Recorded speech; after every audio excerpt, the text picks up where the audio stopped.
Quand on reçoit une patiente qui est désireuse d'avoir une grossesse, il est très important de parler avec elle de tabac et d'arrêt du tabac, comme pour la santé de tous les Français, en particulier avant d'avoir une grossesse. Pour la grossesse, il existe des risques importants à fumer.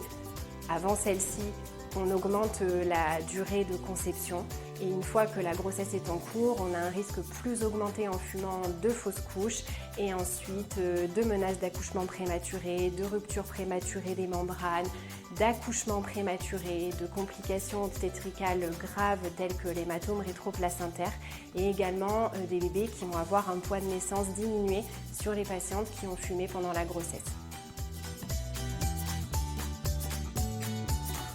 Ce qui est dangereux dans la cigarette, c'est la fumée qui passe la barrière placentaire et le bébé du coup qui fume, qui a un tabagisme passif à l'intérieur du ventre.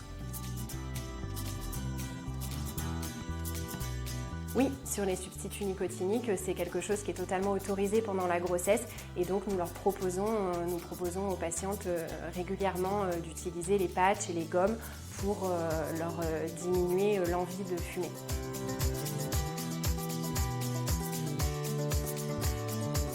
Donc après, bien entendu qu'il est très important de poursuivre cet arrêt après l'accouchement. En effet, le tabac est un facteur de risque important de la mort subite du nouveau-né. Et puis pour ensuite l'enfant qui grandit, il y a beaucoup de risques à un tabagisme passif dû au tabac de ses parents.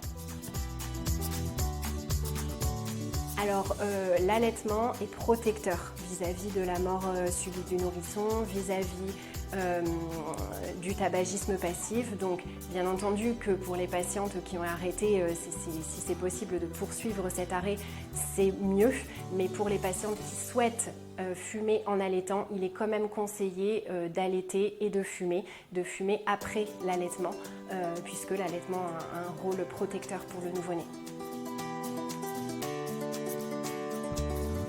On propose à toutes les patientes, à toutes les consultations de reparler de leur consommation de tabac et nous allons dans un avenir très proche mettre en place des consultations dédiées pour le tabac avec plusieurs de mes collègues qui sont très motivés à parler de tout ça avec les femmes enceintes.